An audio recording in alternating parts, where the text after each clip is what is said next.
ई छथि मध्य प्रदेश सरकार में वरिष्ठ उप सचिव विपिन ठाकुर जी। विपिन ठाकुर जी, आई जे छै से बड़ी भात चढ़ाबऽ के दिन छै, बसिया बड़ी भात, ओ बाहेको के किछु छै अपने के की बुझल है?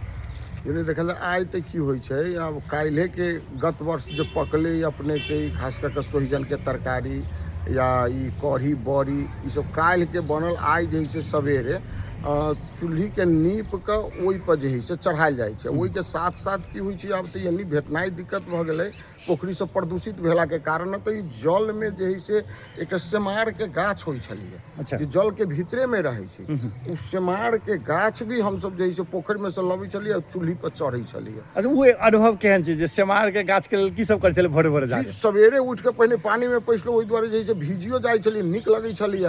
और सेमार जे है से अथी के ले लिया, ओहि जमन जे है से चढ़ल, तकरा बाद जे है से हम सब कढ़ी बड़ी जे रहल छै खानो, आ सबसे गांव के सब युवा बूढ़ सब लोग निकल के हम सब थाल माटी खेल के सौंसे गांव घूमे। जुड़शीतल के जैसे थाल माटि के पर्व, हाँ, वो अनुभव की छै से कहल जाओ। ओहि समय में कतेक दोसर के एक दोसर के लगबै छलिए? खास करके कहल जाए सामाजिकता में कमी चल आला के चलते अब ओहन मित्रवत व्यवहार नहीं एक आपस में रह गई, ताहि के चलते ओहि समय हरास चल आली, कहाँ एक दोसर के थाल माटी अब लगी। अच्छा, एखनो लोग सेमार सब खोजी करैत हेतै? जी, जे पुरान लोग छै हमरा सबके गाँव दिस अखनो जे है से, लेकिन बहुत पोखरि में नहीं भेटै छै।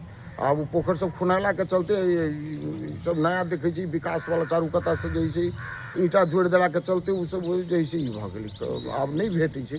आ पुरान पोखर सब में अखनो जैसे भेटै छै, तो किछु लोग के चढ़ाला के, कुछ लोग के तो लाभी वाला नहीं छै, तो के चढ़ा दे। दर्शक बिन हमसब एखन मटकोरबा पोखरि के घाट पर छी, एकटा प्रतीक के रूप में देखा रहल छी जे अहू पोखरि सब में यदि सफाई ओना शुरू भेल छै तऽ अहूठाम अहाँके सेमार खोजल जा सकै छै, जे जल के भीतर में रहै छै। जे विपिन ठाकुर सर कहलखिन हैं, आ बहुतो लोग के जे गाम घर सब में रहैत हेबै जे सेमार पोखरि सब में भेटै छै, तऽ एकटा प्रतीक के रूप में हमसब पोखरि कात में विपिन ठाकुर सर संग बातचीत केलहुँ। आई खास कऽ बड़ी भात जे बसिया चढ़ाओल जाइ छै, एहि संगे संगे सेमार सेहो चूल्हि पर चढ़ाओल जाइ छै। भगवती के जे अपन अपन गोसाई के सेहो बहुत गोटे चढ़बै छथिन।